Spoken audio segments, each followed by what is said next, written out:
नमस्कार मैत्रिणींनो, आज आपण पाहूया सुका झुणका। त्याच्यासाठी आपल्याला जिरे, मोहरी, हळद, धना जिरा पावडर, गरम मसाला आणि तिखट तुमच्या आवडीनुसार घ्या। मला थोडंसं झणझणीत हवंय म्हणून मी जरा जास्त तिखट टाकते।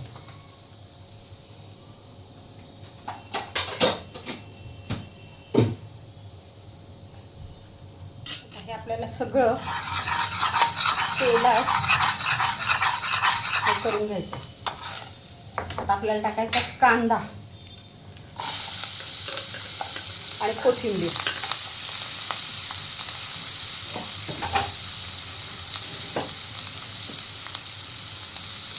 मस्त कांदा परतून घ्यायचा आपल्याला छान असा।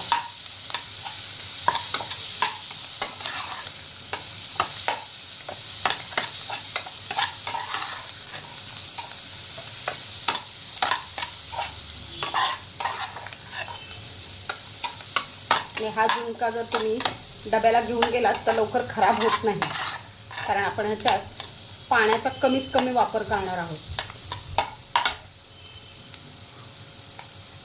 आता आपल्याला बेसन पीठ घालायचं। जेवढं तुम्हाला झुणका बनवायचा आहे तेवढंच आपल्याला बेसन घालायचं आहे।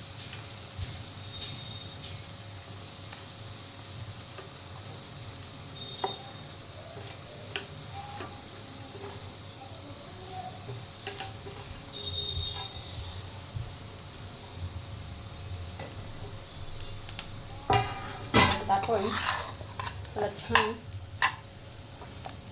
भाजून घेणार आहोत।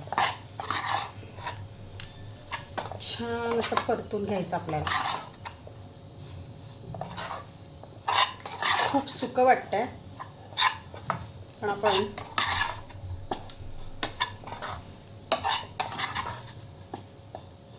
आता मीठ घालणार आहोत। चवीनुसार मीठ घालायचं।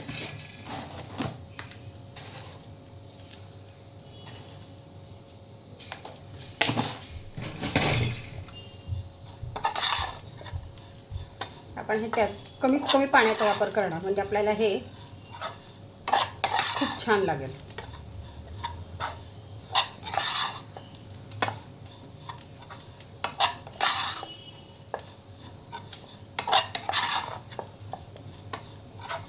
छान परतून घ्यायचं।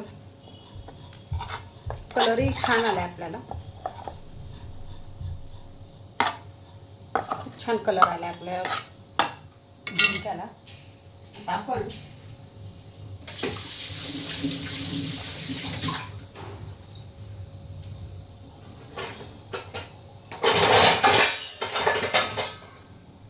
वास खूप छान सुटलाय, एक वाफ येऊन देऊया।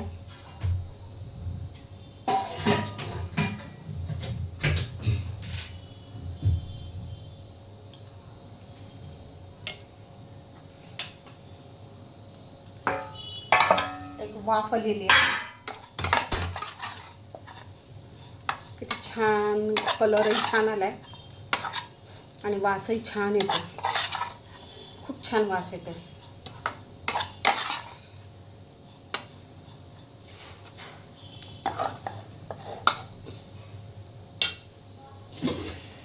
आता आपल्याला किंचित पाण्याचा शिंकवा मारायचा आहे, अगदी किंचित।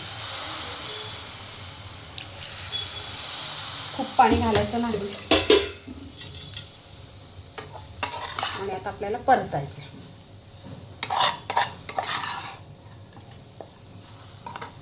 बघा किती छान कलर आलाय। सकाळी घाईच्या वेळी पटकन होतं आणि छान टेस्ट पण खूप छान लागते। चव पण खूप सुंदर लागते याची।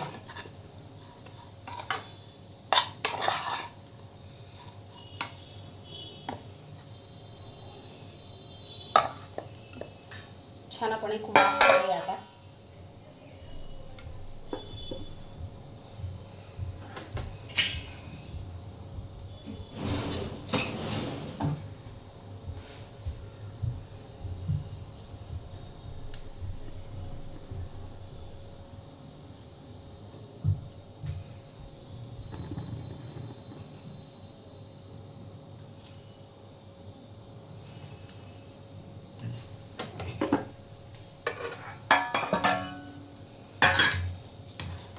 वास खूप छान येतो. बघा आपला सुका झुणका तयार आहे. खूप छान असा झुणका तयार आहे आपला.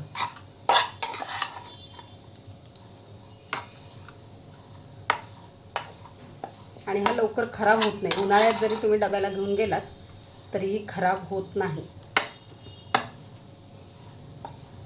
आणि चवीला खूप सुंदर लागतो. खूप टेस्टी आणि खूप छान लागतो. चवीला सुंदर लागतो एकदम. कारण आपण पाण्याचा वापर फार कमी केलेला आहे त्याला, त्यामुळे खूप छान लागतो.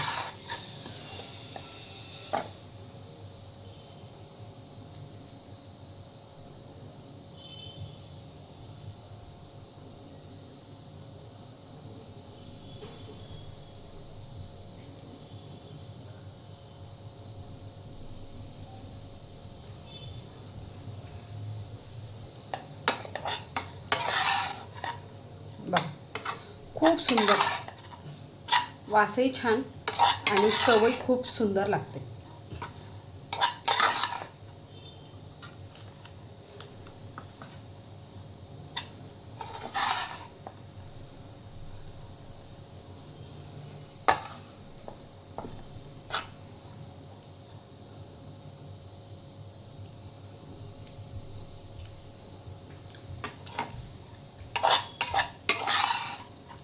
खूप छान झालंय. खूप सुंदर झालं. टेस्टही छान आली आहे. झणझणीत झालं आहे. जरा रेसिपी आवडली असल्यास लाईक करा, शेअर करा आणि सबस्क्राईब करायला मैत्रिणींनो विसरू नका. थँक्यू.